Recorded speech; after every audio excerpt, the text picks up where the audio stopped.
ምእመናን ልብ ብላችሁ ስሙኝ አደራችሁ። በዚህ በምንኖርባት ህይወት ላይ እግዚአብሔር አምላክን ስሙት፣ ትእዛዛቱን ጠብቁ፣ ኑሩት ያላችሁን መንፈሳዊ ህይወትም ለመኖርም ጭምር ኑሩት ሲባል ለምንድነው አንዳንዶቻችን ያንን በማረጋችን የሚጎልብን ነገር ያለ የሚመስል? እግዚአብሔር አምላክ ልክ ኃጢአት ለማሰራት ዲያብሎስ ብዙ ደጆችን እንደሚከፍተው ሁሉ እግዚአብሔር አምላክም ወደሱ መግባት የምንችልበት ብዙ የጽድቅ በሮችን ከፍቶልናል። ክርስቲያኖች እንዴት ሰው ልቡን ለመሸነፍ እንዴት ሰው ልቡ ለመለወጥ ከበደው?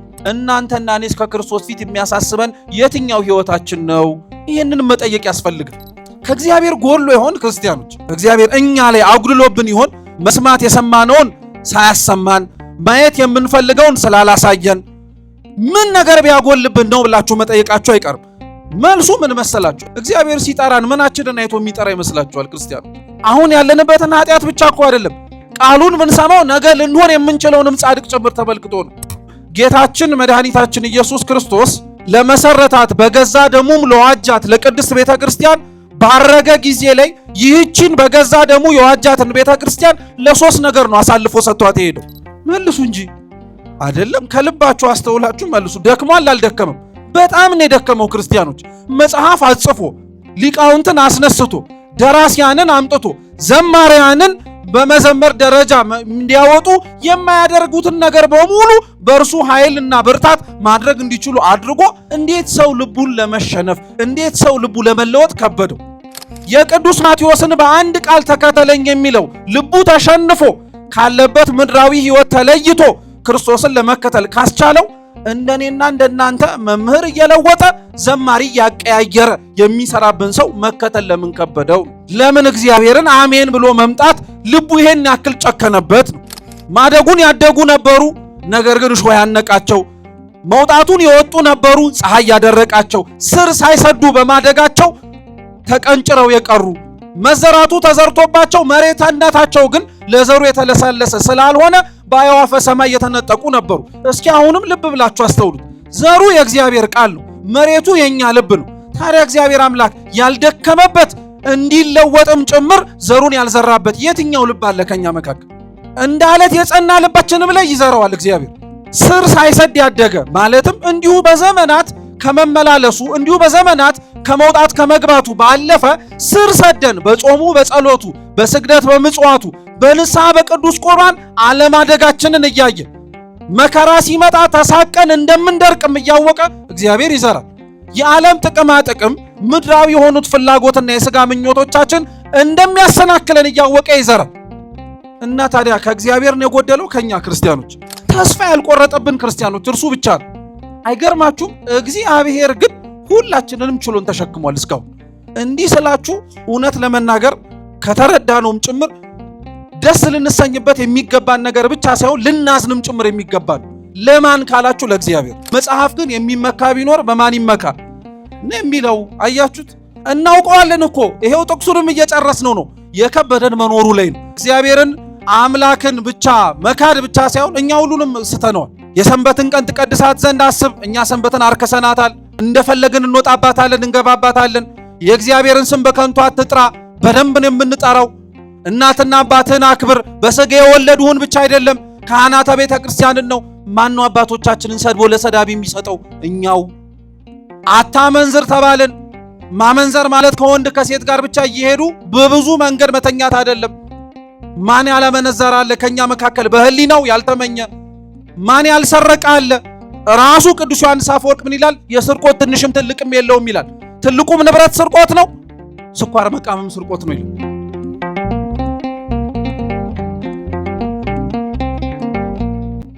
በስመ አብ ወወልድ ወመንፈስ ቅዱስ አሐዱ አምላክ አሜን።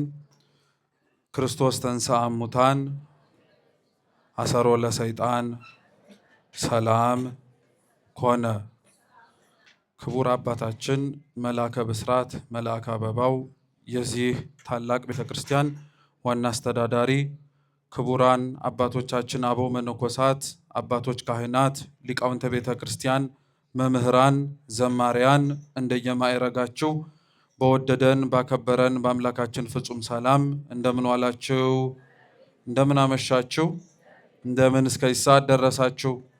በቸርነቱ በምሕረቱ በእድሜያችን ላይ ይህችን ሰዓት ጨምሮ በፊቱ ያሳየነውን የእምነት ማነስ የምግባር ጉድለት በይቅርታው ጎብኝቶ ለዚህ ያደረሰን የአባቶቻችን አምላክ የቅዱስ ሚካኤል አምላክ ልዑል እግዚአብሔር ስሙ የተመሰገነ ይሁን። እንኳን አደረሳችሁ።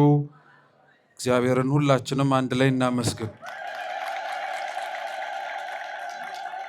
በቤተ ክርስቲያናችን ዛሬ ብዙ ትላልቅ በዓላትን ዘክረን አስታውሰን እናልፋለን። የጻድቁ የአባታችን የአቡነ ተክለ ሃይማኖት ፍልሰታ አጽማቸውን፣ የእናታችን የቅድስት ክርስቶስ ሰምራ ቃል ኪዳን የተቀበለችበትን፣ የቅዱስ ዮሐንስ የቅድስት ቤተ ክርስቲያን መምህር የሆነው የዮሐንስ አፈወርቅ እረፍቱን፣ እንዲሁም ደግሞ በተሰበሰብንበት ቅዱስ መቅደስ ተገኝቶ የሚባርከን የቅዱስ ሚካኤል በግበበ አናብስት በአናብስት ጉድጓድ የተጣለውን ነቢዩ ዳንኤልን እንዳይራብ እንዳይጠማ እንዳይፈራ እንዳይሰጋ የአናብስቱን አፍ ዘግቶ ምግበ ሥጋ የሆነውን ምግብ የሰጠበትን ዕለት እናስታውሳለንና ከኒህ ከምናውቃቸው ከማናውቃቸውም ቅዱሳን ሁሉ አምላካችን ቅዱስ እግዚአብሔር በረድኤት በበረከታቸው እንዲጎበኘን የእርሱ ቅዱስ ፈቃድ ይሁንልን። እንደ እግዚአብሔር ቅዱስ ፈቃድ በዕርገት ዋዜማ ላይ የሐዋርያው የቅዱስ ማቴዎስ ወንጌል ምዕራፍ 19 ከቁጥር 16 ጀምሮ ተጽፎ በሚገኝ የመጽሐፍ ቅዱስ ክፍለ ምንባብ መነሻነት ለተወሰነች ደቂቃ ሕያውና ዘላለማዊ የሆነውን የአምላካችንን ቅዱስ ቃል እንማራለን።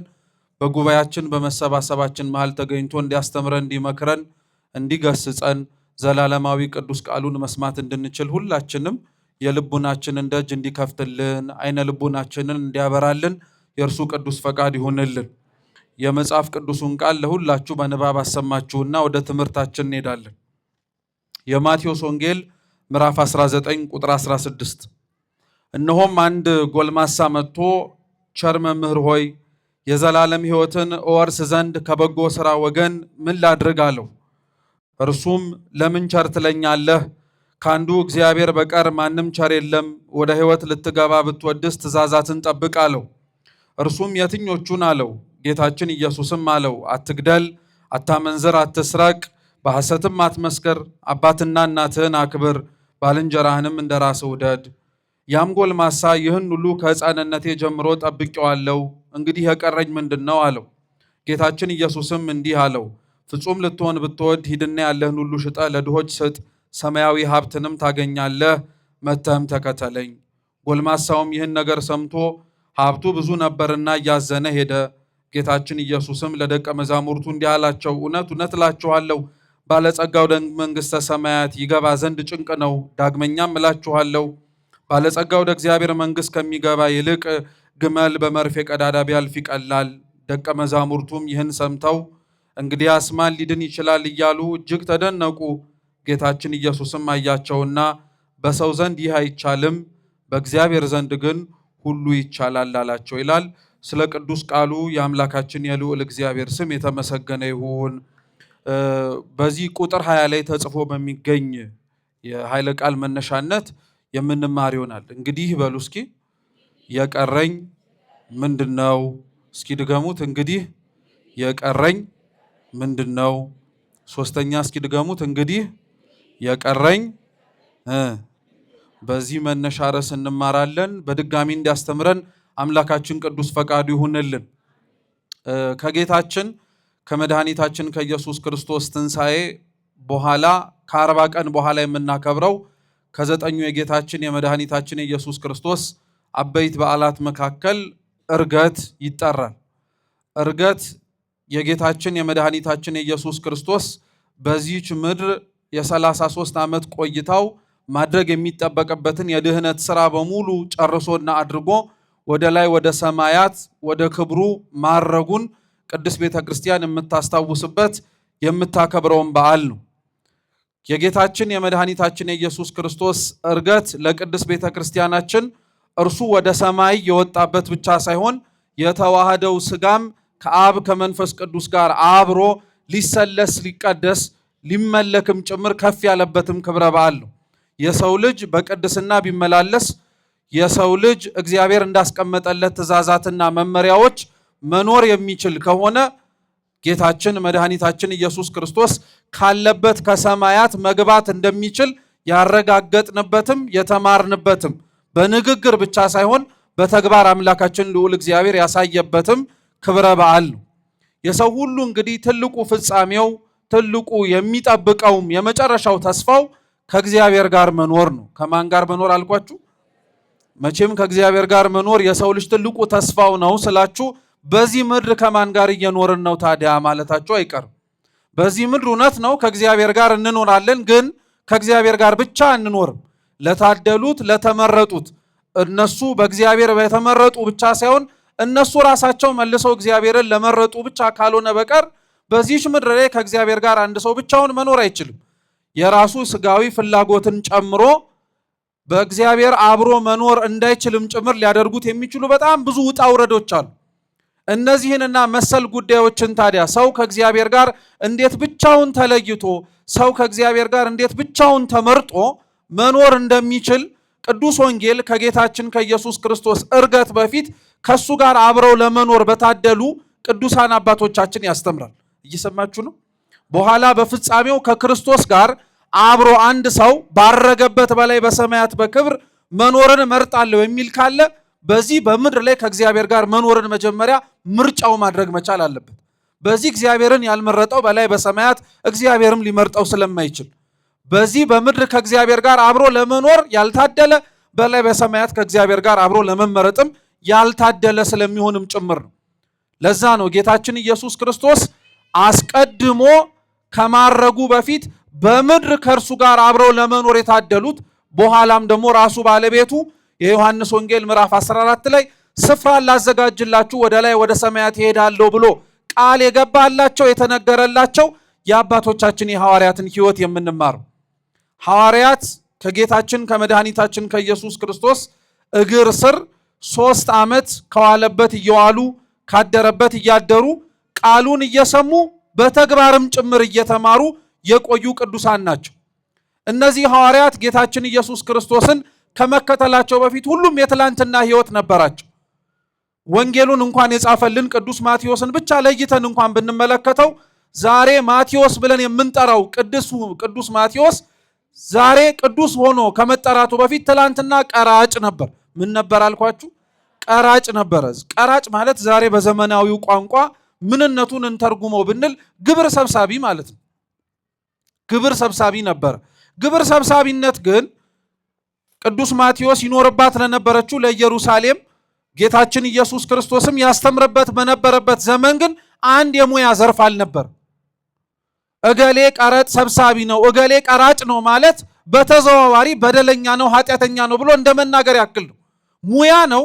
በሙያው ውስጥ ግን ይሰራ ስለነበረው ኃጢአት፣ በሙያው ውስጥ ይደረግ ስለነበረው ክፋት ግን ባለሙያዎቹ ራሱ ሙያቸው በሚጠራበት ስም ሲጠሩ ኃጢአተኞች ናቸው ተብሎ እንደመቆጠር ያክል ነው። ኃጢአተኞችም ነበሩ ብዙሃኖቹ። ጌታችን ኢየሱስ ክርስቶስ ያስተምርበት በነበረበት ዘመን ላይ እንደሚታወቀው ሮማውያን እስራኤላውያንን ቀኝ የገዙበት ዘመን ነበር። ምንም እንኳን ከተማቸው ላይ በነፃነት ለመራመድ ይችሉ ይሆን እንጂ አስተሳሰባቸው፣ አመለካከታቸው፣ ሁኔታዎቻቸው በሙሉ በሮማውያን ቀኝ ግዛት ውስጥ የተጠቃለሉ ነበር። ዛሬም በነገራችን ላይ ክርስቲያኖች በነፃነት መራመድ ስለቻልንና ወተን ስለገባን በተለያዩ አስተሳሰቦች ሳንያዝ ነፃ ሆነን ማሰብ እንችላለን ብለን በድፍረት ራሱ መናገር ባንችልበት ዘመን ነው። በነፃነት እግራችን ይራመድ ይገባ ይሆናል እንጂ ዓለምና በዓለም ያሉ ሐሳቦች በሙሉ በውስጣችንና በማንነታችን ውስጥ ሰርገው ስለገቡ አነጋገራችን፣ አስተሳሰባችን፣ አመለካከታችን ራሱ ክርስቲያን የማይሸት ሰዎች ነን እኛ። እንደዚሁ ሁሉ ሮማውያንም ቀኝ ገዟቸው የነበሩት እስራኤላውያን የሚጨቁኗቸውና የሚያስጨክኗቸው የነበሩት እነሱ የሚያመልኩትን አማልክት እንደሚያመልኩ እነሱ እንደሚንበረከኩላቸው ጣዖታቶች እንዲንበረከኩ ብቻ አልነበርም። እነሱ ያስጨንቋቸው የነበሩት በስም አይሁዳውያን ተብለው በግብራቸው ግን እነሱን እንዲመስሏቸው ነበር። ይሄ ፈተና ዛሬም ጭምር አለ። በስም ክርስቲያን ተብለን መጠራት እንድንችል ሕይወታችንና ኗኗራችን ግን ፍጹም ክርስቶስን የማይመስል ሰዎች እንድንበዛ የክርስቲያን መገለጫ የሆኑትን ነገሮች በሙሉ ተጠቅመን ነገር ግን ክርስትናው ከመገለጫዎቻችን ውጪ በራሳችን ልንመልከተውና እናየው ብንል ግን ምንም የማይነበብብንና የማይታይብን ሰዎች ነን እኛ። በዚህ ዘመን ላይ ነበረ ሮማውያን ቀኝ ገዝተው እስራኤላውያንም የሚያስጨንቁበት ዘመን ቅዱስ ማቴዎስ በኢየሩሳሌም በነበሩ መግቢያና መውጫ በሮች ላይ ቀረጥ በመሰብሰብ ይተዳደር ነበር። ቀረጥ ይሰበስብ የነበረው አንድ የሥራው ሙያ ስለነበረበት ነው። ግን የሚያሳዝነው እንደ ቅዱስ ማቴዎስ ያሉ በቀረጥ መሰብሰብ ሙያ ላይ የተሰማሩ አብዛኞቹ ከሚጠበቅና ከተጣራባቸው ተመን በላይ ለራሳቸውም ኪስ ማደለቢያ የሚሆን ይወስዱ ይሰርቁ ነበር። እንደው መጽሐፍ ቅዱስም ቸር ስለሆነ ወንድሞቹ ጸሐፊያኑም ቅዱስ ማቴዎስን ሲጠሩት የሌዊ ልጅ እያሉ ራሱን ሲጠራ ቀራጭ ነኝ እያለ ጠራ እንጂ በተዘዋዋሪ የማቴዎስ ሙያው ሌብነት ነበር። ሌባ ነበር። ከሚገባው ከተጠየቀው ለራሱ ከተሰጠው በላይ አብዝቶ የሚሻ አብዝቶ ይወስድ የነበረ ሰው ነበር። ጌታችን ኢየሱስ ክርስቶስ ግን የሚገርባችሁ 12ቱን ሐዋርያት ለመጥራትና 12ቱን ሐዋርያትም ጭምር አብረውት እንዲከተሉ እየዞረ ካሉበት ስፍራ እየጠራ ሲመጣ ከጠራቸው ሰዎች መካከል ማቴዎስ አንዱ ነው። በጣም በነገራችን ላይ እንደቀላል እንዳትመለከቱት። ክርስቶስ አብዛኞቹ ከመረጣቸው 12ቱም ጤነኞች አልነበሩ። ሁሉም የትላንትና ታሪክ ነበራቸው። ሁሉም እግዚአብሔር ብቻ ማንነታቸውን ያወቀባቸው፣ ነገር ግን ሌላው ሰው የማያውቅባቸው ሽፍን የሆነ ማንነት ነበራቸው። አብዛኞቹ ክርስቶስን ለመከተልም የታደሉት ሰዎች ልክ እንደነዚህ ሐዋርያት ጌታችን ኢየሱስ ክርስቶስ ያስፈልጋቸው ይሆን ነበር እንጂ እነሱ ለጌታችን አያስፈልጉትም ነበር። እየሰማችሁ ነው? እነሱ ለጌታችን አያስፈልጉትም ነበር። በደለኞች ነበሩ፣ ኃጢአተኞች ነበሩ። ሕይወታቸው ከሱ ጋር አብሮ ለመኖር ለመቅረብም ጭምር የተገባ አልነበርም። ነገር ግን ክርስቶስ ይፈልጋቸው ነበር። የእኛም ሕይወት ተመሳሳይ ነው። ክርስቲያኖች፣ እኛ ለእግዚአብሔር በፍጹም ልናስፈልገው አንችልም። በምንስ እናስፈልገዋለን? እኛ ሳንኖር የነበረ አምላክ ነዋ። በእኛ ሚና ውስጥ፣ በእኛ መገኘት ውስጥ፣ በእኛ መሰባሰብ ውስጥ ለሱ ለማንነቱ ለሁኔታው ልንጨምርለት የምንችለው ነገር የለም። በእኛ መገኘት ውስጥ ግን የእሱ መኖር ትልቁም ነገር አለው። ሐዋርያትን ካሉበት ቦታ ላይ ሲመርጥ ማቴዎስንም ጠርቶታል። ሌባ ነበረ እኮ። ላይመረጥበት የሚችልበት በጣም ብዙ ምክንያት ነበረው። ግን ጌታችን ኢየሱስ ክርስቶስ ማቴዎስን ጠራው። ቅዱስ ዮሐንስ አፈወርቅ ዛሬ እረፍቱን የምናስብለት አባት ቅዱስ ማቴዎስን ጌታችን ኢየሱስ ክርስቶስ ለምን እንደጠራው ምን አይቶስ ጭምር ተከተለኝ ብሎ እንደጠራው ይጠይቃል። ማቴዎስ ምንም የሚያስጠራ ተከተለኝ የሚያስብልም በጎ ምግባር ያልነበረው ሰው ነው። ግን ቅዱስ ዮሐንስ አፈወርቅ ሲመልስ ምን ይላል? ጌታችን ኢየሱስ ክርስቶስ የተመለከተው የዛሬውን ሌባውን ቀራጩን ማቴዎስን ሳይሆን የነገ ወንጌል ጸሐፊ ምርጥ ዕቃውን ነው አለ። እግዚአብሔር ሲጠራን ምናችንን አይቶ የሚጠራ ይመስላችኋል? ክርስቲያኖች፣ አሁን ያለንበትን ኃጢአት ብቻ እኮ አይደለም፣ ቃሉን ብንሰማው ነገ ልንሆን የምንችለውንም ጻድቅ ጭምር ተመልክቶ ነው። ማቴዎስን የጠራው የነገ ማንነቱን አይቶ ነው። ማቴዎስን ብቻ አይደለም፣ ሁሉንም ተመልከቷቸው። ከጌታችን ከኢየሱስ ክርስቶስ ጥሪ በኋላ የተጠሩ ከሱም እርገት በኋላ በክርስትናው እምነት ውስጥ ለመመላለስ የታደሉ አብዛኞቹ ጌታችን ኢየሱስ ክርስቶስ ከኃጢአት የጠራቸው ኃጢአተኛነታቸውን አይቶ ሳይሆን ነገ ቃሉን ሰምተው ጻድቅ መሆን የሚችሉበትን ማንነቱን ተመልክቶ። ጳውሎስን ሲጠራው ጳውሎስ ይሆናል ብሎ ማን አሰበ? ጳውሎስ እኮ አሳዳጅ ነበረ። ሳውል እኮ ክርስቲያኖችን በገመድ እየሳበ ከምኩራቦቻቸው ውስጥ ለማስገባት የሚጥር በጣም አማጺ ነበረ። በደማስቆ ሲጠራው እኮ ቅዱስ ጳውሎስን ሳውል ሳውል እያለም ሲጠራው አሳዳጅነቱን አይቶት አልነበርም። በኋላ ላይ ምርጥ ዕቃ ሆኖ ለሱ የሚሞትለት ምስክር እንደሆነ አውቆ ነው። እግዚአብሔር ክርስቲያኖች ሁላችንንም የሚጠራን አሁን ያለንበትን ማንነት ብቻ አይቶ አይደለም፣ ነገ ልንሆን የምንችለውን ቅዱስ ቃሉንም ጭምር ከሰማን ልንስተካከልበት የምንችለውን የተለወጠ ሕይወታችን አይቶ ነው። እግዚአብሔር ለሁላችን የተለወጠ ሕይወት ይስጠን።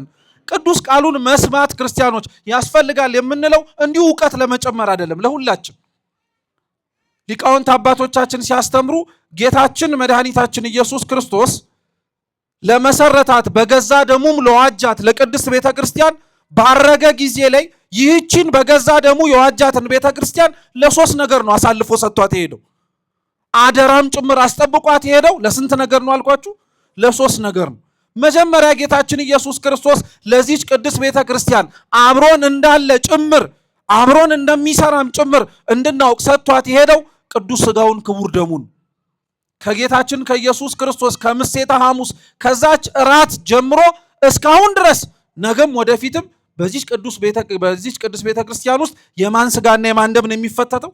የክርስቶስ ሥጋና ደም ይፈተታል። እሱ ሥጋና ደም በመኖሩ እግዚአብሔር ከኛ ጋር እንደሆነ እናውቃለን። ሁለተኛው ጌታችን ኢየሱስ ክርስቶስ የተሰበሰብንባትን ቤተክርስቲያን ይሄንን ቤተክርስቲያን ተብሎ የሚጠራውን ህብረት ሰጥቶት አድሎት የሄደው ደግሞ ቅዱስ መንፈሱን ነው። እስኪ ቅዱስ መንፈሱን በሉ። ነገ አባታችን ሲመጡ የሚያስተምሩን አንዱ የጌታችን የኢየሱስ ክርስቶስ እርገት ውስጥ ከእርገቱ ጋር አብረን የምናነሳው ጌታችን ኢየሱስ ክርስቶስ ለሐዋርያቱም ጭምር የሰጣቸውን ቃል ነው። እርሱም አንትሙሰ ንበሩ ሀገረ ኢየሩሳሌም ቅድስት፣ እናንተ ግን ኃይልን ከአርያም እስከምትለብሱ ድረስ ከዚህ ካላችሁበት ከኢየሩሳሌም እንዳትነቃነቁ ብሏቸዋል። ጌታችን ካረገ ከ10 ቀን በኋላ ማለትም ከነገ ከግንቦት 13 ከ10 ቀን በኋላ ግንቦት 23 የምናከብረው በዓለ ጰራቅሊጦስ ለቤተ ክርስቲያን እግዚአብሔር አብሯትም ጭምር እንዳለ ምስክር ነው። ያለ መንፈስ ቅዱስ ሙቀት ቤተ ክርስቲያን አትባልም። ያለ መንፈስ ቅዱስ ምስጢራቱን የመለወጥ ኃይል ቤተ ክርስቲያን ውስጥ የምንፈጽማቸው ነገሮች በሙሉ ቅዱስ ተብለው ሊጠሩ አይችሉም። ሶስተኛው ልትረሱት የማይገባው ክርስቲያኖች ክርስቶስ ቤተ ክርስቲያኑን የመሰረተም አሳልፎም የሰጣት ለቅዱስ ቃሉ ነው። ለምኑ አልኳችሁ? አዎ ቅዱስ ቃሉን ስንሰማ እግዚአብሔር አምላክ ትላንትና የተናገረውን ቃል መልሶ ለኛ ሲሰብከን ማቴዎስን በመለሰበት፣ ጳውሎስን በጠራበት፣ ኃጢአተኞችን መልሶ ጻድቃን ባደረገበት ቃሉ ሌሎች ሲለወጡ ሲስተካከሉ ስናይ ማን አብሮን እንዳለ እናውቃለን? እግዚአብሔር አብሮን እንዳለ እናውቃለን። የማቴዎስን ታሪክ ዛሬ ላይ መልሰን ቀራጭ ነበረ ጠርቶ ምርጥ ሐዋርያ ያደረገው ስንል እንደ ማቴዎስ ልባቸውን ከፍተው የሚሰሙት ሰዎች የመለወጥ ዕድል እንዳላቸው ብቻ የምንሰብክበት ሳይሆን የተለወጡትን ሰዎች አይተን ማንም ጭምር አብሮ እንዳለ እንድናውቀው ነው። እግዚአብሔር ምን አልኳችሁ? ማን አብሮን እንዳለ እግዚአብሔር። ልብ ብላችሁ ስሙ ክርስቲያኖች። ላስተዋለው ሰው ወንጌል ማለትም 4ቱ ወንጌላት የማቴዎስ፣ የማርቆስ፣ የሉቃስና የዮሐንስ ወንጌል ልክ እንዳለቁ 5ኛው የሚጀምረው መጽሐፍ ምንድን ነው? በሉ እንጂ መልሱ እስኪ። ሐዋርያት ሥራ በሉ እንጂ የሐዋርያት ሥራ ነው። 4ቱ መጽሐፍት ልብ ብላችሁ ስሙ። ጌታችን መድኃኒታችን ኢየሱስ ክርስቶስ በምድር ላይ ስላደረገው፣ በምድር ላይ ስለፈጸመው፣ በምድር ላይ ስላከናወናቸው ነገሮች የሚናገር መጽሐፍ ነው። ስንቱ? 4ቱ ወንጌላት። 5ኛው የሐዋርያት ሥራ ብለን ከወንጌሉ በኋላ የጠራነው መጽሐፍ ደግሞ ጌታችን መድኃኒታችን ኢየሱስ ክርስቶስ ካረገ በኋላ በተወረደልን በእግዚአብሔር መንፈስ ቅዱስ የተለወጡ ሰዎች ታሪክ በክርስቶስ የሚነበብበት ክፍል ነው። እየሰማችሁ ነው? የተለወጡ ምኖች አልኳችሁ? ሰዎች ታሪክ። ለዛ ነው ራሱ ቅዱስ ዮሐንስ አፈወርቅ ምን ይላል መሰላችሁ? በ4ቱ ወንጌላት ይመለክ የነበረው ክርስቶስ በምኩራብና በቤተ መቅደስ ነበር አለ። በምንና በምን? በምኩራብና በቤተ መቅደስ። ከመንፈስ ቅዱስ መውረድ ግን በኋላ እግዚአብሔር አምላካችን የሚመለከው ምኩራብ መቅደስ ተብሎ በሚጠራ በክርስቲያኖች ሰውነት ነዋል። ስለዚህ እግዚአብሔር አምላክ እስካሁን እንዳለ የምናውቀው መጽሐፍ ጠቅሰን ስለምንናገር ብቻ አይደለም።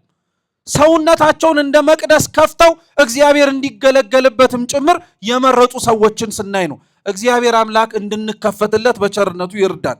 ስለዚህ ቅዱስ ማቴዎስ ባለበት ስፍራ ላይ ሄደ፣ ተከተለኝ አለው። እስኪ ተከተለኝ በሉ እንጂ። በነገራችን ላይ አንድ ነገር ልንገራችሁ። በሉ የምላችሁ መኖራችሁን ለማወቅ አይደለም። ይሄ የምትሰሙት ቅዱስ ቃል እናንተም ስትናገሩት መቀደስ እንድችሉ ነው። ስለዚህ እኔን አትዩኝ። በሉ ስላችሁ በሉ መኑኝ። እስኪ ተከተለኝ በሉ። በጣም ጥሩ። አሁን እኔ እዚህ ጋር ቆሜ በስመ አብ ብዬ ጀምሬ እናንተን ማለት ነው ተከተሉኝ ብላችሁ ምንድን የምትሉኝ? በስመ አብ አንደኛ በስመ አብ አትሉም። ተዉ፣ ማስተዋል መልሱ። ጌታችን ቅዱስ ማቴዎስን ሁሉን ጥሎ እንዲከተል ያደረገው ረጅም ስብከት ሰብኮት አይደለም። ረጅም ቃለ እግዚአብሔር ሰብኮት አይደለም። የነ ሙሴን የሌሎች የቀደምት አባቶቻችንን ታሪክ ጠቅሶ አስታውሶ እሱን መከተል ያለውን ጥቅምም ነግሮት አይደለም። ምንም ነገር ሳይለው ምን ብቻ ነው አለው ያልኳችሁ? ተከተለኝ አሉ። አሁን እኔና እናንተን አልኳችሁ እኮ መምህራነ ቤተ ክርስቲያን ቆመው በስመ አብ ብለው ተከተሉኝ ቢላችሁ ምንድን ነው የምትሉት? በጣም ብዙ ጥያቄ ነው የምናበዛው። ሲጀመር ወዴት ነው የምትሉት? እንደው ሌላው ቢቀር ማለት ነው ለምን ብላችሁ መጠየቃችሁም አይቀሩ አይደል እንዴ? ለምን ወዴት? እንደዚህ አይነት መሰል ጥያቄዎች መጠየቅ አለባቸው። ቅዱስ ማቴዎስን ግን ጌታችን ኢየሱስ ክርስቶስ ተከተለኝ ብሎ ሲናገረው ሲያስተምረው ለምንም ወዴትም አላለውም። እሺ ብሎ ነው ተደስቶ ሄደው። ምን ያክል ቢያምነው እንደሆነ ተመልከቱ። አሁን ይሄን ንጽጽር ያመጣውላችሁ ያለ ምክንያት አይደለም። ማቴዎስን ክርስቶስ ተከተለኝ ሲለው ብዙ ነገር አላናገሩም፣ ብዙ ነገር አልሰማው። መከተሉ እንዲሁ ዝም ብሎ ተነስቶ በጣም ይደንቀናል። ምን ያክል ቢያምነው ነው? ምን ቢያይበት ነው? ምንስ ቢሰማ ነው እንላለን። በእርግጥ ተናጋሪው ክርስቶስ ነው። እንኳን ረጅም ነገር ተናግሮ ቀርቶ ዝም ብሎም የሰውን ታሪክ መለወጥ የሚችል አምላክ ነው። ግን የቅዱስ ማቴዎስን በአንድ ቃል ተከተለኝ የሚለው ልቡ ተሸንፎ ካለበት ምድራዊ ሕይወት ተለይቶ ክርስቶስን ለመከተል ካስቻለው እንደኔና እንደናንተ መምህር እየለወጠ ዘማሪ እያቀያየረ የሚሰራብን ሰው መከተል ለምን ከበደው ነው?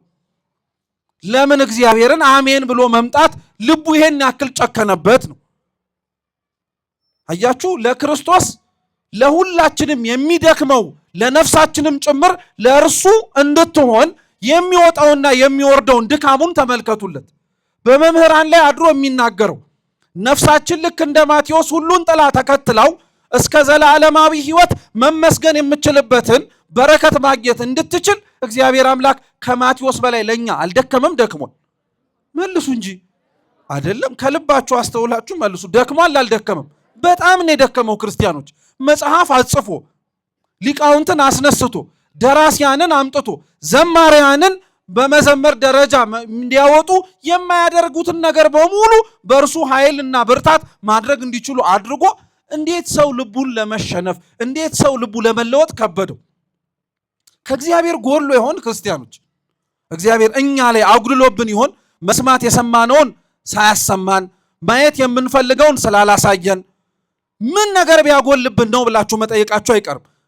መልሱ ምን መሰላችሁ? እግዚአብሔር ምንም ያጎደለው ነገር የለም። እንዲሁም እግዚአብሔር አምላክ ምናልባት ትርፋማ ሊሆንባቸው ከሚችልባቸው ሰዎችና ነፍሳት በላይ ትርፋማ ላይሆንባቸው የሚችላቸውንም ሰዎችንም ጭምር መርጦ ነው የሚሰራባቸው። በጣም ነው የሚገርማችሁ። የማቴዎስ ወንጌል ምዕራፍ 13 ላይ ያለው ክርስቶስ ያስተማረው የዘርዘሪው ምሳሌ ትዝ ይላችኋል። አምላካችንም ዘሪ ዘርን ሊዘራ ወጣ ብሎ በአራት መሬት ላይ ዘራው ይላል። አንዱን እንዲሁ በመንገድ ላይ ዘራው፣ አንዱን እንዲሁ በጭንጫ ላይ ዘራው፣ አንዱን በሾህ ላይ ዘራው፣ አንዱን በመልካም መሬት ላይ ዘራው። በስንት መሬት ላይ ነው የዘራው? አይገርማችሁም? ከአራቱ ትርፋማው መሬት የትኛው ነው? የመጨረሻው እኮ ነው። የመጨረሻው መሬት ብቻ ነው 30 እና 60 100 ፍሬ ያፈራ ተብሎ የተነገረለት። ሌሎቹ አብዛኞቹ ሶስቱ መሬቶች ትርፍ አልተገኘባቸው። ማደጉን ያደጉ ነበሩ፣ ነገር ግን እሾህ ያነቃቸው። መውጣቱን የወጡ ነበሩ፣ ፀሐይ ያደረቃቸው። ስር ሳይሰዱ በማደጋቸው ተቀንጭረው የቀሩ። መዘራቱ ተዘርቶባቸው መሬትነታቸው ግን ለዘሩ የተለሳለሰ ስላልሆነ በአዕዋፈ ሰማይ የተነጠቁ ነበሩ። እስኪ አሁንም ልብ ብላችሁ አስተውሉት። ዘሩ የእግዚአብሔር ቃል ነው፣ መሬቱ የኛ ልብ ነው። ታዲያ እግዚአብሔር አምላክ ያልደከመበት እንዲለወጥም ጭምር ዘሩን ያልዘራበት የትኛው ልብ አለ ከኛ መካከል? እንደ አለት የጸና ልባችንም ላይ ይዘራዋል እግዚአብሔር። ስር ሳይሰድ ያደገ ማለትም እንዲሁ በዘመናት ከመመላለሱ እንዲሁ በዘመናት ከመውጣት ከመግባቱ ባለፈ ስር ሰደን በጾሙ በጸሎቱ በስግደት በምጽዋቱ በንስሐ በቅዱስ ቁርባን አለማደጋችንን እያየ መከራ ሲመጣ ተሳቀን እንደምንደርቅም እያወቀ እግዚአብሔር ይዘራል። የዓለም ጥቅማ ጥቅም ምድራዊ የሆኑት ፍላጎትና የሥጋ ምኞቶቻችን እንደሚያሰናክለን እያወቀ ይዘራል። እና ታዲያ ከእግዚአብሔር ነው የጎደለው? ከኛ ክርስቲያኖች እኛንን እንጂ ያጎደልንበት እግዚአብሔር ላንለወጥበት የምንችል ሊያጎልብን የቻለም ያጎደለብንም ነገር የለም። ስሙ የተመሰገነ ይሁን። እውነት ተስፋ ያልቆረጠብን ክርስቲያኖች እርሱ ብቻ ነው። መምህራን እንኳን እኮ ተስፋ ይቆርጡብናል። ታውቃላችሁ፣ ትሰማላችሁ ግን ምንም ለውጥ የለም ይላሉ። አባቶቻችን አይተውን እናቶቻችንም ተመልክተውን መምህራንም አይተውን እንደደከሙት ድካም ትርፋማ ሳንሆን ስንቀር ሰው ናቸውና አዝነው ይናገሩናል። አይገርማችሁም? እግዚአብሔር ግን ሁላችንንም ችሎን ተሸክሟል። እስካሁን እንዲህ ስላችሁ እውነት ለመናገር ከተረዳነውም ጭምር ደስ ልንሰኝበት የሚገባን ነገር ብቻ ሳይሆን ልናዝንም ጭምር የሚገባ ነው። ለማን ካላችሁ ለእግዚአብሔር። ለራሳችን እንኳን ማዘን ባንችል ለእርሱ ግን ማዘን አለብን። እስከ መቼ እንዲህ እናረገዋለን ብለን እስከ መቼ እንደተጠበቀብን ሆነን ሳንገኝ እንቀራለን ብለን የእውነቴን እምላችሁ ሊሰማን ያስፈልጋል። ስለዚህ ማቴዎስን ተከተለኝ አለው። ማቴዎስም የሰበሰበውን ገንዘብ አስቀምጦ ቤቱ ውስጥ ያለውን ነገር የቁም ተስካሩን አውጥቶ ላይም መለስ በሩን እንደከፈተ ጌታችን ኢየሱስ ክርስቶስን ተከትሎት ሄደ። ስለዚህ ማቴዎስ ስለ ክርስቶስ መተው ምን እንደሆነ ጠንቅቆ ያውቃል። ግን ስለ ክርስቶስ መተው የሚያስገኝለትን በረከት ግን እስከ መጨረሻው ድረስ አላወቅም። ክርስቲያኖች ለእግዚአብሔር ብላችሁ የተዋችሁት ነገር እግዚአብሔር በምን እንደሚጎበኛችሁ ላታውቁ ትችላላችሁ። ትታችሁ የመጣችሁለት ብዙ ነገር ሊሆን ይችላል። አይምሯችሁ ላይ የምታስቡት አንዳንዶቻችሁ ስራ ሊሆን ይችላል፣ ሌሎቻችሁ ቤተሰብ፣ ልጆቻችሁን፣ ሚስታችሁን፣ ባላችሁን፣ ያላችሁን ሀብት ንብረታችሁን። ምናልባት አንዱ እኮ ተቀምጦ በዚህ ሰዓት የሚያወጣውን የሚያገባውንም የሚያሰላ ሊሆን ይችላል። ትታው ከመጣ አይቀር ግን እግዚአብሔር አምላክ የሚሰጥ ነገር እንዳለ ግን እመን። ማንም እግዚአብሔር አምላክ ትተውለት መጥተው ሕይወታቸውን ሰጥተው ማንንም አሳፍሮ መልሶት አያውቅም። ማቴዎስን ትቶለት የሄደው ከፍቶለት የመጣው ቤት ነው። እግዚአብሔር እኮ የከፈተለት መንግስቱን። ማቴዎስ እኮ የተወለት ሀብት ንብረቱን እኮ ነው። እግዚአብሔር እኮ የሸለመው በምንም አይነት ሀብትና ንብረት ሊገኝ የማይችል የሰው ልጅን ነፍስ ነው። እየሰማችሁ ነው? እና ማቴዎስ ከተወ በላይ እግዚአብሔር ሰጥቶታል፣ አልሰጠው? እናንተም እኔም ትተን ከምንመጣው በላይ እግዚአብሔር አምላክ ይሰጠናል፣ ምንም ጥርጥር የለው። አምነን ግን እንተውለት ነው ጥያቄው። አምነን ግን ሁሉን ነገር እናቆምለት ነው። እንደ ሁሉን ነገር እሺ መተው ከበደኝም ልንል እንችላለን። እሺ መተው የማይከብድ ነገር አንድ ነገር ልንገራችሁ። ኃጢአት መተው አይከብድም። ለምን እንደሆነ ታውቃላችሁ? ኃጢአትን ለመስራት የተፈጠርን ኃጢአትንም እየሰራን እንድንኖር የተዘጋጀን ስላልሆንን። ኃጢአትን መስራት ኃጢአትን ማድረግ መተው ሊከብደን የሚገባን አልነበርም። ልምድ ሆኖ እያደገብን ስለመጣ ሕይወታችንም ውስጥ ከመደጋገማችን የተነሳ ሊነቀል የማይችል ነገር መስሎ እየተሰማን እኛም እያባበል ነው እኛም አብሮ መኖሩ ስለተስማማን ካልሆነ በቀር ለእግዚአብሔር የምተውለት ነገር ብዙ ነገር ብታጡ አንድ ኃጢአትን ግን መተው አይከብዳችሁ። እግዚአብሔር ኃጢአታችንን መተው እንድንችል በቸርነቱ ይርዳን። ቅዱስ ማቴዎስ ስለዚህ ተከተለው፣ ከጌታችን ከኢየሱስ ክርስቶስም እግር ስር ተምሮ ከዛም በኋላ በእርገቱም ተመርቆ በመጨረሻም በመንፈስ ቅዱስም ጭምር ከብሮ ይሄንን የምንመሰገንበትን የጌታችን ኢየሱስ ክርስቶስ ትምህርትን የምንሰማበትን ቅዱስ ወንጌል ጻፈልን። እኛ ያነበብነውን ለትምህርታችን መነሻ አድርገንም የተነሳንበትን የቅዱስ ማቴዎስ ወንጌል ምዕራፍ 19 ከቁጥር 16 ጀምሮ ያለው ታሪክ የማቴዎስ የራሱ ታሪክም ጭምር ነው። በነገራችን ማቴዎስ እግዚአብሔርን ሲከተለው እንዴት ከባድ የሆነ ነገር ትቶ እንደመጣ እንድታውቁትም ጭምር ልብ ብላችሁ ስሙ።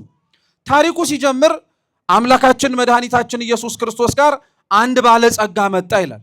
እየሰማችሁ ነው? ስንት ባለጸጋ? አንድ ባለጸጋ መጣ። አሁን ሲነበብ እንደሰማችሁት ደግሞ ጎልማሳም ይለዋል። ጎልማሳም ባለጸጋም ነው። ከዛ በኋላ ወደ ጌታችን ወደ ኢየሱስ ክርስቶስ ቀረበና ምን አለው?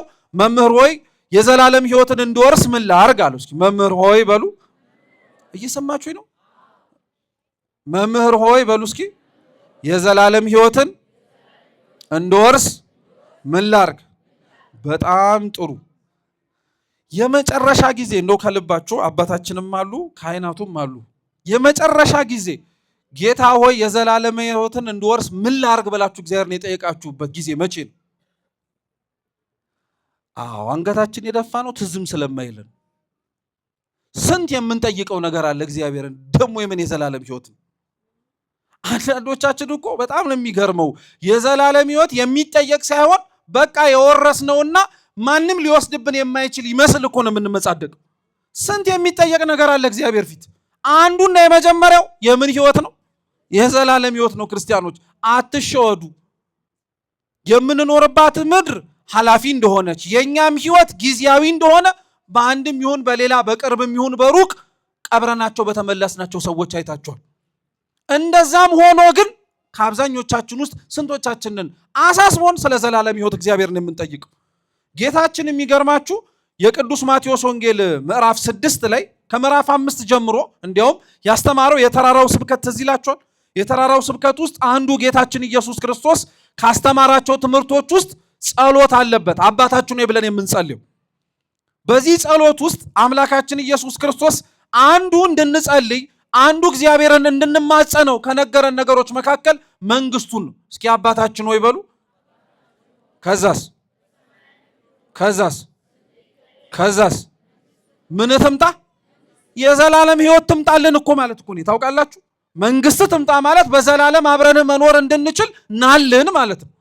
ይሄንን ግን አስተውሎ ሊጸልይ የሚችል ሰው አንደኛ የታለ?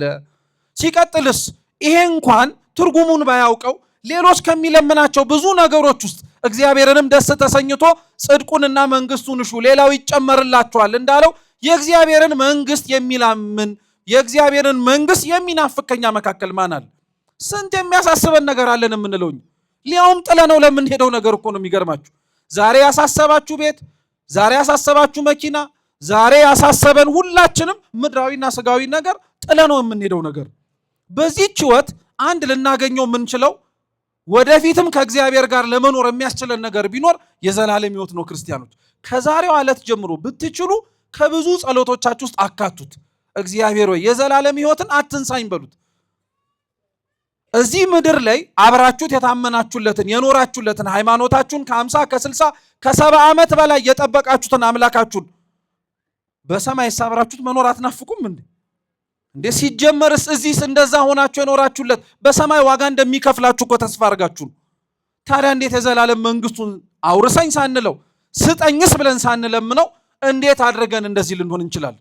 ለዛ ነው ባለጸጋው የእግዚአብሔርን መንግስት እወርስ ዘንድ የዘላለም ሕይወት እንዲኖረኝ ምን ላድርግ ያለው ጥያቄ በጣም ይደንቃል። እንደ ባለጸጋነቱ ብዙ ነገር መጠየቅ ይችላል። ሀብቱ ንብረቱ እንዲቀጥልለት ምን ላድርግ ማለት ይችላል። እንዲበዛለት ምን ላድርግ ብሎ መጠየቅ ይችላል። ከክርስቶስ ፊት ግን አሳስቦት የጠየቀው የምን ሕይወት ነው? የዘላለም ሕይወት ነው። እናንተና እኔስ ከክርስቶስ ፊት የሚያሳስበን የትኛው ሕይወታችን ነው? ይህንን መጠየቅ ያስፈልጋል። ጌታችን ኢየሱስ ክርስቶስ ግን ለዚህ ለጠየቀው ባለጸጋ የሰጠው መልስ ግን የሚገርም ነበር። መምህር ቸርስ መልካምስ ለምን ትለኛለህ? መልካም የሆነ ቸር የሆነ አንዱ እግዚአብሔር ብቻ ነዋል። ስንቱ እግዚአብሔር ብቻ? አንዱ እግዚአብሔር ብቻ። ምእመናን እስኪ መልሱ። እግዚአብሔር መልካም ነው አይደለም? ቸር ነው አይደለም? ደግ ነው አይደለም? መምህርስ ነው አይደለም? ለምን ታዲያ ይመስላችኋል ክርስቶስ መምህር ወይ የዘላለም ሕይወት እንድወርስ ምን ላድርግ ሲለው ለምን ቸር መልካም መምህርስ ትለኛለህ? ሊቃውንት አባቶቻችን ይሄንን ክርስቶስ የመለሰውን መልስ ለምን እንደዚህ እንዳለው ሲመልሱ ምን ይላሉ? ይሄ ባለጸጋ የባለጸግነት ብቻ ጥያቄ ሳይሆን ያቀረበው በውስጥ ታዋቂነትም ጭምር የክብር ጥያቄ ነበር ያቀረበው። ክርስቶስ መምህር ብቻ አይደለም፣ አምላክ ነው። ክርስቶስ መምህር ብቻ አይደለም፣ መንግስተ ሰማያትን እንዴት እንውረሳት ተብሎ የሚጠየቅ አምላክ አይደለም። መንግስተ ሰማያትን አውርሰኝ ተብሎ የሚለመን ነው። ባለጸጋው ግን ክርስቶስን ስለማንነቱ አላወቀው። መምህር ብሎ ነው የጠራው። እንደ መምህርነቱ ከክርስቶስ ዕውቀት ነው እንጂ የፈለገው ሕይወትን አይደለም። ምንን አልኳችሁ? አዎ ከክርስቶስ ዕውቀትም ሕይወትን ፈልጉ ምዕመናን እባካችሁ። የማናውቀውን ለማወቅ የምናደርገው ሩጫ ያልኖርነውንም ለመኖር ሊያስችልን ያስፈልጋል። ብዙ ነገሩን አወቅ ነው፣ ብዙ ነገሩን ተራቀቅንበት፣ ብዙ ነገሩን አመሰጠር ነው። ካልኖርከው ምን ዋጋ አለው? የመንግስተ ሰማያት እኮ አዋቂዎች የተሰበሰቡባት ስፍራ ብቻ አይደለም፣ የኖሩ ሰዎችም ያሉባት ስፍራ ናት። ዕውቀትን የጠየቀው ክርስቶስ ግን ሕይወትን ነበረ ከእርሱ እንዲጠይቀው የፈለገው የነበረው። ስለዚህ አባቶቻችን ይሄ ሰውዬ የክብር ጥያቄ ነው የጠየቀዋል። ምን ማለት መሰላችሁ? ክርስቶስን መምህር ሆይ ብሎ የጠራው የጌታውን መምህርነት አምሮ ሳይሆን እሱ ባለጸጋ ስለሆነ ባለጸጋው ብሎ እንዲያሞካቸው ስለፈለገ ነው። ብዙዎቻችን የምላችሁ ክርስቲያኖች ትልቅ በውስጣችን የተደበቀ እግዚአብሔርም እንዲነቅልልን መለመንና መማፀን ያለብን ጾር ምን እንደሆነ ታውቃላችሁ? ትዕቢት ነው። በቃ መመስገን እንፈልጋለን፣ መታየት እንፈልጋለን። መሸሸግ፣ መደበቅ፣ ተሰውረን የጽድቅ ስራ መስራት አብዛኞቻችን አንፈልግም ይመስለናል። በነገራችን አሁን ይሄን እንዴት አወቅ ልትሉኝ ትችላላችሁ። መቼም በማለዳው መርሃ ግብር ባልኖርም ይሄ የተለመደ ነገር ስለሆነ በምሳሌ ልንገራችሁ። ከተለመዱ የቅድስት ቤተክርስቲያናችን አገልግሎቶች መካከል አንደኛው ምስክርነት ነው። እንደምታውቁት በዚህ በተሰበሰብንበት ቅዱስ በሆነው ስፍራ ቅዱስ ሚካኤል ለብዙዎች ሰዎች ደርሷል። ጠርተውት ደርሶላቸዋል። በቃ እና ቅዱስ ሚካኤልን ጥራ ድረስልን ብለው የጠሩት ይሄን ተደብቀው ሰው ሳያያቸው ወይ ሰው በተሰበሰበበት ስፍራ እንባቸውን ለብቻቸው አፍሰሰው የሄዱ በጣም ብዙ ሰዎችን ቅዱስ ሚካኤል አብሶላቸዋል እንባቸውን። ስለዚህ መተው ምስክርነት ይሰጣሉ። ልብ ብላችሁ ስሙ። የአብዛኞቻችን ባለመታወቅ ውስጥ መታወቅን የምንፈልግበት በሽታ ስላለብን እንመጣና ለመርሃ ግብር መሪው ወይ ለክቡር አባታችንም እንሰጥና ስሜን እግዚአብሔር ያውቀዋል፣ ሚካኤል እንዲህ አድርጎልኛል እልል በሉልኝ ይላል። ደግሞ ልል እንዳትሉ ቆይ ይኸው ስሜን ማን ያውቀዋል አልኳችሁ? ስምህን እግዚአብሔር ካወቀው ያመጣኸውንስ እግዚአብሔር አያውቀውም? ያውቀዋል። እና ለምን ዝም አትል? ከመሰከርክ ስዕለትም እስከ መጨረሻው ምስክርነቴን መስጠት ነው ካልክ ምስክርነትን እስከ መጨረሻው ስጥ። ስምህም ይነገር፣ ማን እንደሆንክ ይታወቅ። አብዛኞቻችን ግን ጽድቃችን እንደሆነ መልካም ነገር እንደሆነ ደብቀን እና ሸሽገን ማቆየት አንፈልግም። በጣም ነው የሚገርማችሁ ክርስቲያኖች፣ ብዙ ተደብቀን የምንሰራው ኃጢአት አለ። ብዙ ተደብቀን የምንሰራው ጽድቅ ይኑረን እንጂ እንጃ። በጣም ነው የሚያስፈራው የኛ ህይወት። ብዙ ተደብቀን የምንሰራው ኃጢአት አለ ሰው የማያውቀው። እግዚአብሔር ብቻ የሚያውቀው ጽድቅ አለን እንደኛ ማንም የማያውቅብን ማለት ነው። ስሜን እግዚአብሔር ያውቀዋል እንዳላችሁት ስራችሁ እግዚአብሔር የሚያውቀው ስትሞቱ የሚነገርላችሁ ማለት ነው። ይሄን አርገው ነበረ፣ ይሄ ተደርጎ ነበር፣ ይሄ ተፈጽሞ ነበር የሚባልላችሁ። አብዛኞቹ ክርስቶስን የተከተሉት አባቶቻችን እናቶቻችን ይሄ ነበር መርሃቸው። ስማቸውን እግዚአብሔር እንዲያውቀው ብቻ ሳይሆን ህይወታቸውም በስውር የሚሰሩትን ማን እንዲያውቀው፣ የተደበቀ ጽድቅ መስራት እንድንችል እግዚአብሔር ያስችልን። ይሄ ባለጸጋ ስለዚህ መጥቶ ይሞካሽ የነበረው ባለጸጋው ተብሎ ለመወደስ ነበር። ስለዚህ ክርስቶስ ምስጋናን ፈልጎ ለመጡ ሰዎች በሙሉ አያመሰግንም። ለምን መልካም፣ ለምን ቸር፣ ለምንስ መምህር እያልክ ትጠራኛለህ አለው ነው እኮ ክርስቶስ። ግን እሱ ያለው አምኖበት አልነበርም። እሱ መመስገንን ፈልጎ ነበር። እሱ መወደስን ፈልጎ ነበር። ለእግዚአብሔር ክርስቲያኖች የምታረጉለትን ነገር በሙሉ መደረግ ስላለበት አድርጉት እንጂ ምስጋናን ፈልጋችሁ አታድርጉት። እውነቴን ነው የምላችሁ። አብዛኞቻችን ለእግዚአብሔር ማድረግ ያለብንን ነገር በሙሉ ለራሱ ለባለቤቱ እንደ ወሮታ እንይዝበታለን። ራሱ እንዳበደር ነው እንቆጥርበታለን። ይሄን አርጌልህ፣ ይሄን ፈጽሜልህ፣ መቅደስ ቆሜልህ፣ ንስሐ ገብቼልህ። ለሱ ብለህ ነው እንዴ ንስሐ የምትገባው? ለሱ ብለህ ነው የምትጾመው የምትጸልየው? አይደለም እኮ ለራስህ ነው። ለራስህ ለማንም አይደለም። ግን እቺን አስበን እኛ አንዲት ነገር ብጠምብን ወይ የጠየቅነው ቢጎልብን ይሄን አድርጌ ለምን አላደረክልኝም እንላለን። ክርስቲያኖች ከእግዚአብሔር ጋር ያለን ግንኙነት የከክልህ ልከክልህ መሆን የለም። እናንተ ስታረጉ የሚያረግላችሁ፣ እናንተ ስትሆኑ የሚሆንላችሁ አይደለም። ሲጀመር ብዙ ሳንጠይቀው ያረገልን አምላክ ነው እግዚአብሔር። መች ከኛ መካከል ከእንቅልፉ ተነስቶ ጠዋት ማለዳ ቆሞ መቅደስ ውስጥ ቆሞ ተውት የዘላለም ሕይወትን አውርሰኝ የሚለው ልመና ተውት።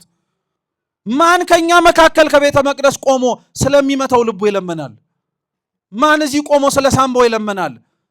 ማን ስለ ጣፊያው ይለመናል? ሲጀመር ውስጣችሁ ራሱ ትዝ አይላችሁ? እኔም አይለኝም። ልቤ፣ ኩላሊቴ፣ ጉበቴ ተጨንቄበትም አላቅም።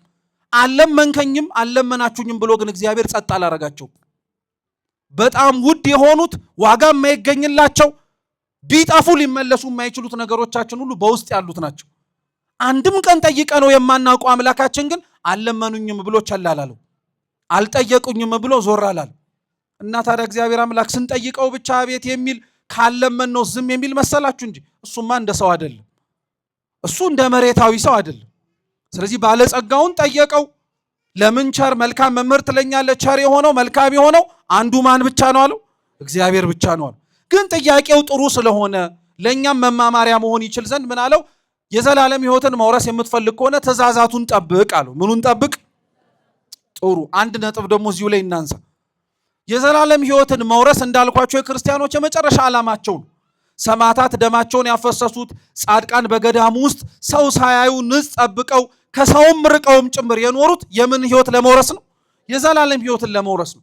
እግዚአብሔር አምላክ ልክ ኃጢአት ለማሰራት ዲያብሎስ ብዙ ደጆችን እንደሚከፍተው ሁሉ እግዚአብሔር አምላክም ወደሱ መግባት የምንችልበት ብዙ የጽድቅ በሮችን ከፍቶልናል። ክርስቲያኖች ብዙ የጽድቅ በር የዘላለም ሕይወትን መውረስ እንድንችል ሊያስችለን የሚችል ቅዱስ ወንጌል ላይ የተጻፈ በጣም ብዙ ነገር አለ። የተጣሉትን ያስታረቁ ሰዎች የዘላለም ሕይወትን የሚወርሱ ናቸው። የተራቡትን ያበሉ፣ የተጠሙትን ያጠጡ፣ የታረዙትን ያለበሱ፣ እንግዳ የተቀበሉ፣ እስረኞችን የጠየቁ፣ እነዚህ ሁሉ የምን ሕይወት የሚወርሱ ናቸው? እንግዲህ አስቡት። እንሰራው ዘንድ የተጣለብን ብዙ የኃጢአት ወጥመድ እንዳለ ሁሉ እግዚአብሔር ደግሞ ከዛ የኃጢአት ወጥመድ አምልጠን ማድረግ የምንችላቸው የከፈተልን የብርሃን ደጆችን ተመልከቷቸው። እኒህ በሙሉ እግዚአብሔር ባወቀ የዘላለም ሕይወትን መውረስ እንድንችል እግዚአብሔር ያዘጋጀልን ናቸው። ይሄንንም ሕይወት ለመውረስም ጭምር ነው ክርስቲያኖች ደጅ የምንጠናው፣ ዕለት ዕለት ከእግዚአብሔር ፊት ቆመንም ጭምር የምንማጸነው። ምእመናን ልብ ብላችሁ ስሙኝ አደራችሁ። በዚህ በምንኖርባት ሕይወት ላይ እግዚአብሔር አምላክን ስሙት፣ ትእዛዛቱን ጠብቁ፣ ኑሩት ያላችሁን መንፈሳዊ ህይወትም ለመኖርም ጭምር ኑሩት ሲባል ለምንድን ነው አንዳንዶቻችን ያንን በማድረጋችን የሚጎልብን ነገር ያለ የሚመስል? አብዛኛው ሰው ነው የምላችሁ፣ በተለይ ደግሞ በእድሜያቸው ወጣት የሆኑ ከቅድስት ቤተክርስቲያን ለመቅረብ እየፈለጉ ነገር ግን የኃጢአት አረንቋ ጥፍንቅ አድርጎ የያዛቸው ብዙዎች ከሚያነሷቸው ምክንያቶች የመጀመሪያው ምክንያት ጽድቁን መስራት ቢፈልጉም ጽድቁን በማድረጋቸው ሊቀርባቸው የሚችለው የኃጢአት ጣዕም ግን ስላለ ማድረግ የማይፈልጉ በጣም ብዙዎች አሉ ክርስቲያኖች። በጣም ኃጢአትን ከመስራት ባለፈ የኑሯቸው አንድ አካል አድርገውት የያዙት ማለት ነው። እግዚአብሔር ለእንደነዚህ አይነቶች ሁሉ ይድረስላቸው። በጣም አስጨናቂ ስለሆነ ነው ክርስቲያኖች። ይሄንን የዘላለም ህይወት መውረስ እንድችል ታዲያ ትእዛዛቱን ጠብቃለሁ። ባለጸጋውም ፈጠን ብሎ መለሰ። የትኞቹን አለ? ጌታችን ዘረዘረለት። እስኪ አብራችሁን በሉ። አትግደል፣ አታመንዝር፣ አትስረቅ፣ በሐሰት አትመስክር፣ እናትና አባትን አክብር፣ ባልንጀራን እንደራስህ አድርገህ ውደድ። እንዲህ ያለው ኦሪት ዘጸአት ምዕራፍ 20 ላይ ያሉት 10ቱ ትእዛዛት ናቸው። ግን ስትቆጥሯቸው እነዚህ 10 አይሞሉም። በነገራችን አሁን የነገርኳቸው 10 ይሆናሉ? አይሆኑም። በተለይ የመጀመሪያ 3ቱ ከአምላክህ ከእግዚአብሔር በቀር ሌሎች አማልክትን አታምልክ፣ የሰንበትን ቀን ትቀድሳት ዘንድ አስብ፣ የእግዚአብሔርን ስም በከንቱ አትጥራ የሚለው አልተጠራም። ራሱ ክርስቶስ የጀመረው ከአራተኛው ትእዛዝ ነው። 10ቱ ትእዛዛት ለሁለት ነው የሚከፈሉት። የመጀመሪያ 3ቱ እኛ እግዚአብሔርን እንደምንወደው ማሳያ ናቸው። ሰው በአንደበቱ እግዚአብሔርን ብቻ ወዳለው እያለ እንዲኖር ቤተክርስቲያን አትነግረውም። በተግባር እንዲያሳይ ነው የምትፈልገው። እግዚአብሔርን ከወደድከው ከሱ ውጭ ሌላ አምላክ አታመልክም። እግዚአብሔርን ከወደድከው የተቀደሰ ስሙን በከንቱ አትጠራውም። እግዚአብሔርን ከወደድከው እሱ የቀደሳትን ሰንበት አንተም ቆመህ ትቀደስባታለህ እንጂ ዝም ብለህ እግዚአብሔርን ወደዋለሁ ማለት አትችልም። ቤተክርስቲያን እንደዛ ነው ያለችን። እግዚአብሔር እነዚህን ታዲያ 3ቱን ክርስቶስ አልነገረውም፣ ከአራተኛው ጀምሮ ነው የነገረው። ልብ ብላችሁ ስሙ፣ ያለ ምክንያት አይደለም። እነዚህ 10ቱ ትእዛዛት ያልኳችሁ የመጀመሪያ 3ቱ ፍቅረ እግዚአብሔርን የሚገልጹ ናቸው። የማንም ፍቅር? የእግዚአብሔርን። የተቀሩት 7ቱ ደግሞ ፍቅረ ቢጽ፣ ወንድም ወንድምን፣ እህት እህቱን፣ በጥቅሉ ሰው ሰውን መውደዱን የሚያጠይቅበት ነው። የሚገርማችሁ እግዚአብሔር ለባለጸጋው እግዚአብሔርን መንግስቱን መውረስ እንዲችል ትእዛዛቱን ጠብቅ ሲለው እኔን ማክበርህ ብቻ በቂ ነው አላለው። ምስጢሩ እሱን እኔን ማክበርህ ብቻ፣ ለእኔ መታዘዝህ፣ ለእኔ መንበርከክህ ብቻ በቂ አይደለም። እኔን አራያና አምሳል አድርጌ በፈጠርኳቸው ለሰዎችም እንደዛው መሆን አለብህ ሲለው ነው እሱን ከሰው ጋር የሚያገናኘውን የገለጠለት። አብዛኛው ሰው በጣም ብልጣብልጥ ክርስቲያንም አይጠፋም። ለእግዚአብሔር ብቻ ምቹ ሆኖ ለሰው ግን ቀጋ ይሆን፣ ለእግዚአብሔር ብቻ ተመቻችቶ ለሰው ግን የማይመቻል። ደግሞ ምክንያትም ይሰጣል እኮ እንዲህ አይነት ሰው። ምን ዋናው ለእግዚአብሔር መመቸት ነው። ሰው እንደሆነ አላፊ ነው፣ ሰው እንደሆነ ጠፊ ነው፣ ሰው እንደሆነ ከንቱ ነው ይላል። የሚገርም እኮ ነው። ራሱ ባለቤቱ ግን አድርጉልኝ ያለውን ነገር በሙሉ እኮ ማንም አግኝቶት ያደረገለት የለም። ማንም እሱ ራሱን ይዞት ይሄው አድርጌልሃለሁ ያለው የለም። ራሱ ባለቤቱ ራሱ የማቴዎስ ወንጌል ምዕራፍ 25 ላይ ሲነግረን ከነዚህ ከታናናሽ ወንድሞች መካከል ለአንዱ ያረጋችሁት ለባንድ ያረጋችሁት ነው። አዎ ክርስቶስ አትግደል ሲል ራሱኑ ነው። አታመንዝር ሲል ራሱኑ ነው። አትስረቅ ሲል ራሱኑ ነው። በሐሰት አትመስክር ሲል ራሱኑ ነው። ሁሉም ትእዛዝ ዞሮ ዞሮ ከማን ጋር የሚገናኙ? ከእግዚአብሔር ጋር። ስለዚህ ባለጸጋው ይሄንን መልስ ከመለሰ በኋላ ምን አለ? እነዚህን ከሕፃንነቴ ጀምሮ ጠብቄያቸዋለሁ አለ። የሚገርም ነው። ይሄ ባለጸጋ ከሕፃንነቱ ጀምሮ ባለጸግነት ብቻ አይደለም ሕግ አክባሪም ጭምር ነበር። አብዛኞቹ በእኛ ዘመን ላይ ያለን ክርስቲያኖች ባለጸግነታቸው ሕግ መጠበቅ የማያስችልበት ደረጃ ያስደረሳቸው ሰዎች አሉ። እውነት ነው። በተለይ ዛሬ በዓሉን የምናከብርለት ቅዱስ ዮሐንስ አፈወርቅ አውዶክሲያ ባለጸግነቱ አልነበረ የእግዚአብሔርን ሕግ ላለመጠበቅ በሙሉነት የሰጣት? የማንንም መሬት እየቀማች የድሆቹን መሬት እየወሰደች ትተዳደር ነበረ። ቅዱስ ዮሐንስ አፈወርቅ ተያላት፣ መከራት። ድሆች ካላቸው ለምን ትወስጃለሽ? ንግስት ነሽ፣ ሀገሩ በሙሉ ያንቺ ነው፣ ለምንድን ነው የምትወስጂው አላት። አልሰማችሁም። ቅዱስ ዮሐንስ አፈወርቅ እየሰረቀች እየወሰደች እየነጠቀች ያለችው ከእግዚአብሔር እንደሆነ ስላወቀ ለነፍሷ ሲል ቀጣት። ለምኗ ሲል አልኳችሁ? አረ መልሱ ቶሎ በሉ። ለነፍሷ ሲል ነው የቀጣት። ካህናተ ቤተ ክርስቲያን ምእመናን የሚቀጡን የሚገስጹን የማይገባውን ነገር ስናደርግ አምርረው የሚናገሩን ነፍሳችንን ስለወደዷት። ቢጠሏትማ ኖሮ ቀጥልበት ነበር የሚሉ፣ ቢጠሏትማ ኖሮ አብረው ተባባሪን የሚሆኑልን። አውዶክሲያ ተግባሯ አይወደድም። ነፍሷ ግን በእግዚአብሔር ዘንድ አንድ ነፍስ ነው። የክርስቶስ ደም የፈሰሰለት ነው። ስለዚህ ታይ ተባለች፣ አልሰማችም። በፍጻሜው ቅዱስ ዮሐንስ አፈወርቅ ምንድን ያላት? የጌታን ስጋና ደም እንዳትቀበል በቤተ ክርስቲያን ጉባኤ እንዳትሰበሰብ ከለከላት። አውዶክሲያ አሁንም ይሄ ልቧን አልመለሰው።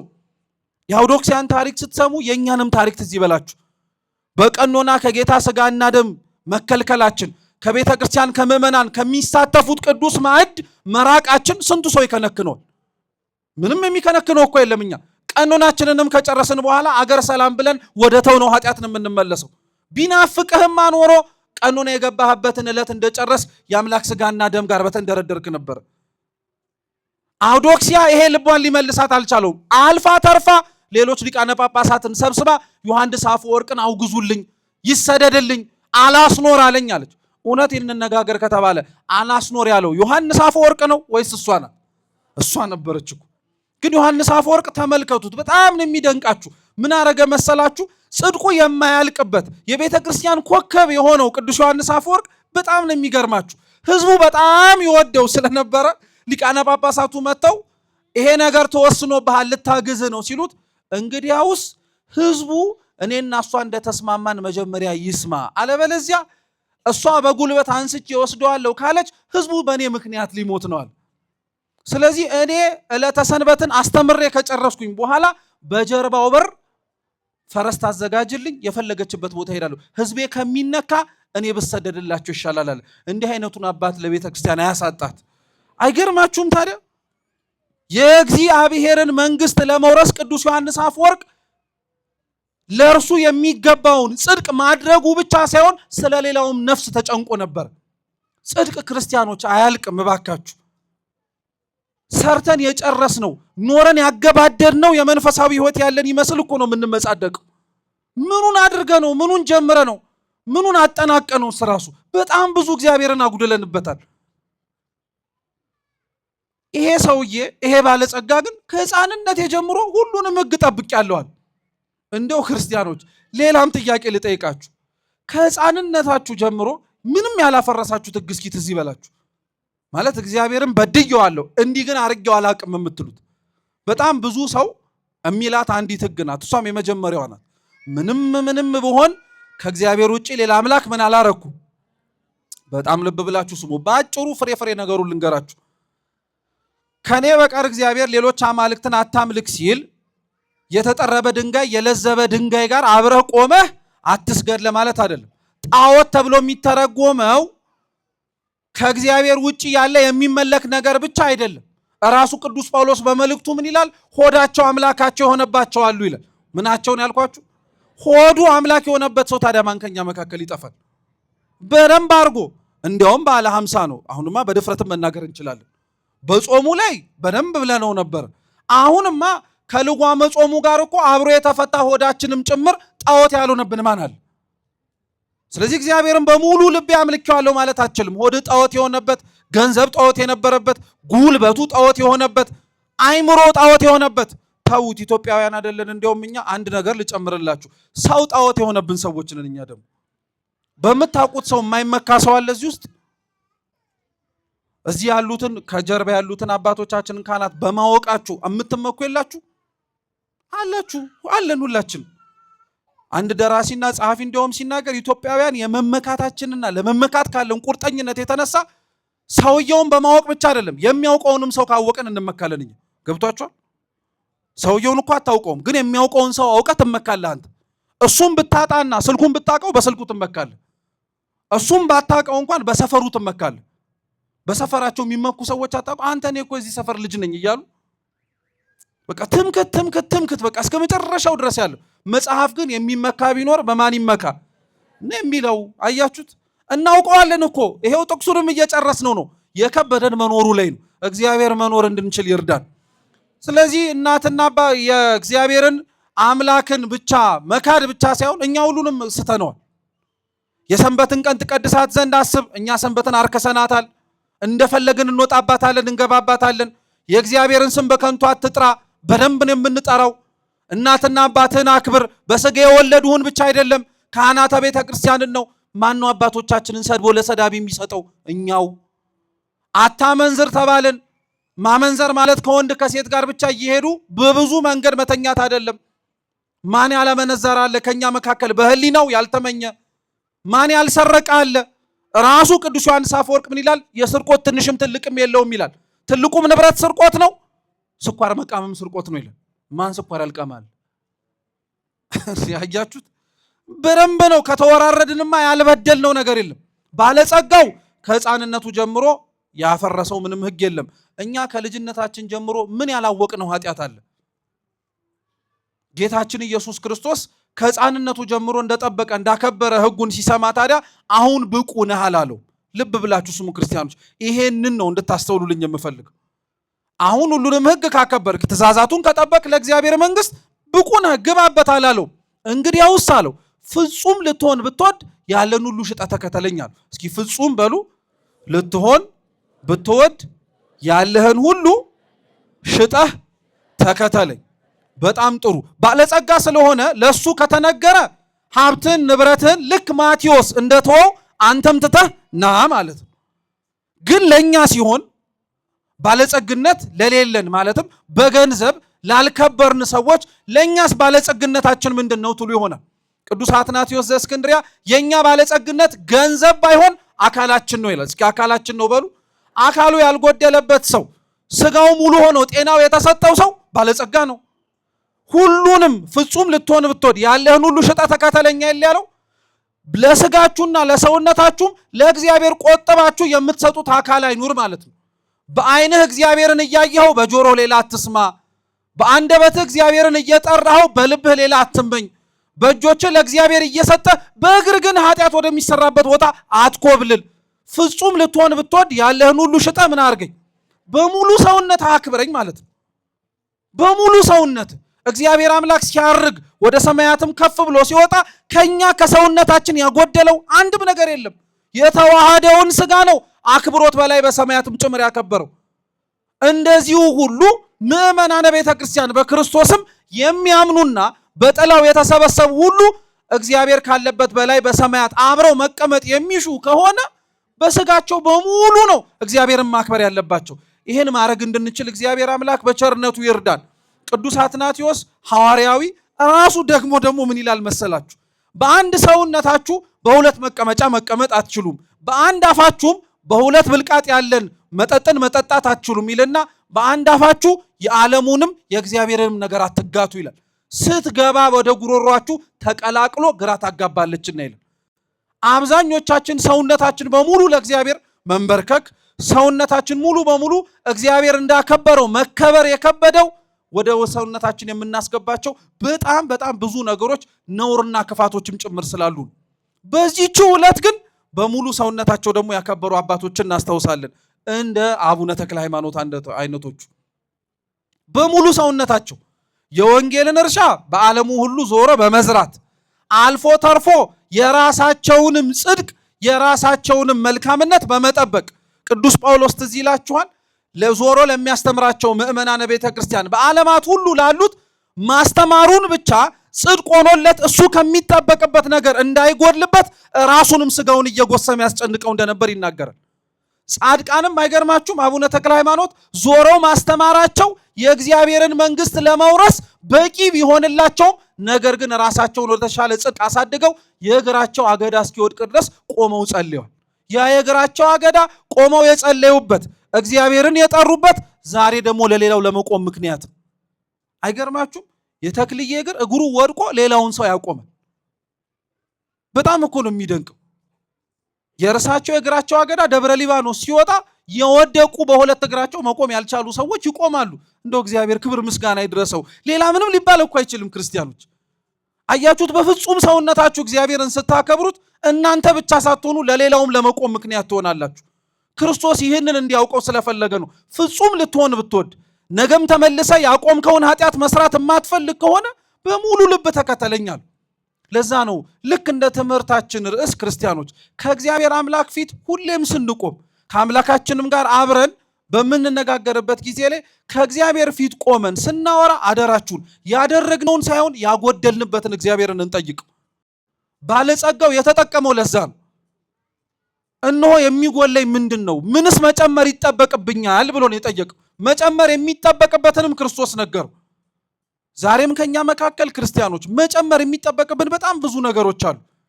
የክርስቶስ ዕርገት እንዲሁ ዝም ብሎ የሚከበር እንዲሁ በዓል አይደለም። እባካችሁ ክርስቲያኖች፣ ይሄ በእርግጥ የአብዛኞቻችን የኛም ጥፋትም ጭምር ነው። በዓሉን ከኛ ጋር ማስተሳሰር ግዴታችን ነው። ክርስቲያኖች ትንሣኤ ክርስቶስ የተነሳበት ነው ብለን ብቻ አይደለም የምናልፈው፣ እኛም የምንነሳበት ነው። ክርስቶስ አረገበት የምንለው በዓል ያረገበት ብቻ አይደለም። ያንተም ስጋ በግብር በምድር ይመላለስ እንጂ በሰማይ ግን ልቡና መቅረት አለበት። ለዛ እኮ ነው ቅዳሴያችን በተደጋጋሚ አልዕሉ አልባቢክሙ ልቡናችሁ በየት ይኑር ይላል። በቃ በስጋህ መሬት ላይ ተራመድ እንጂ ልብህ ግን አርጎ ከማን ጋር ነው መገኘት ያለበት? ከእግዚአብሔር ጋር። ማቴዎስን በሉት ይሄንኑ ሌሎችንም ሰዎችንም ቅዱሳንም ብትጠሩ ስጋቸው እዚህ ሆነ እንጂ ሐሳብ ልቡና ህሊናቸው ግን ከማን ጋር ነበር? ከእግዚአብሔር ጋር ነበር። ክርስቲያን እንደዛን የሚኖር ሌላ ምንም የመኖሪያ መንገድ የለው። እንዲያውም አንድ ሊቅ ሲናገር ጥሩ በሆነ አገላለጽ ያስቀምጠዋል።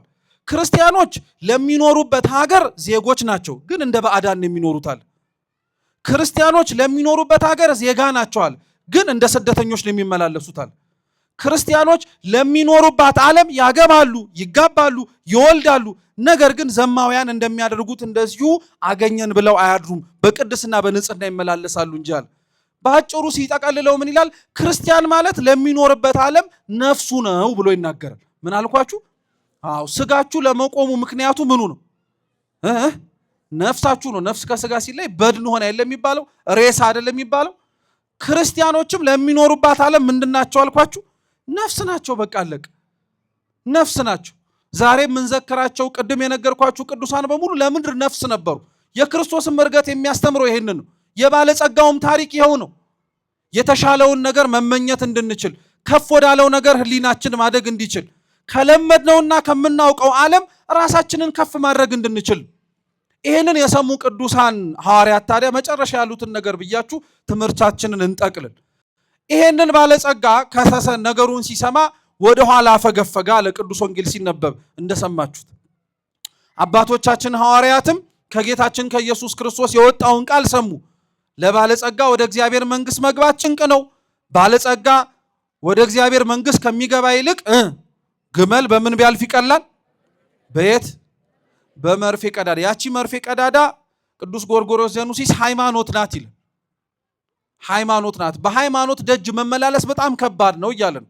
ምክንያቱም ለሚያምን ሰው የሚያደርገውን ነገር ሳያምኑ የሚኖሩት ሰዎች እያዩት ስለሚሳለቁበት፣ ለማያምን ሰው ግራውን ሲመታ ቀኙን መስጠት በጣም ፌዝ ነው፣ ስላቅ ነው፣ ሳቅ ነው። ግን ይሄ ወንጌል ነው። ክርስቶስ ነው ያለው ግራችሁን ሲመቷችሁ ምናችሁን ስጡ። አዎ ስለዚህ መንግሥተ ሰማያት በጣም ጠባብ ናት መንገዷ አለ። ቀጠሉና ታዲያ ሐዋርያት አባቶቻችን የሚገባ ጥያቄ ጠየቁ። እንግዲያውስ ማን ሊድን ይችላል አሉ። እንግዲያውስ ማን ነው ተክለ ሃይማኖት ከገባበት፣ ማን ነው ዮሐንስ አፈወርቅ ከገባበት፣ ማን ነው ክርስቶስ ሰምራ ከገባችበት ቦታ ለመግባት የሚቻለው ሲል እግዚአብሔር አምላክ እንዲህ ብሎ መለሰላቸው። ለሰው በሉ እንጂ ይህ አይቻልም፣ ለእግዚአብሔር ግን ሁሉ ይቻላል። ስለዚህ እግዚአብሔርን መንግሥት የምንወርሰው እሱ ካለበት በሰማያት አርገንም ከእርሱ ጋር በክብር መኖር የምንችለው የታዘዝነውን ሁሉ በእኛ በሰው አቅም የሚደረግ የሚቻል ስለሆነ ሳይሆን ማን እንደሚያስችለን አምነን ነው። እግዚአብሔር የጀመርነውን ክርስቲያናዊ ሕይወት አስችሎን በፍጻሜ ለክብር ለመንግሥቱ ያብቃን። የሰማነውን በልቦናችን ሰሌዳ ይጻፍልን። በጎደለው በነጠበው በክቡር አባታችን እንዲሁም በመምህራኑ የሚታረም ይሁን። ወስብሐት ለእግዚአብሔር።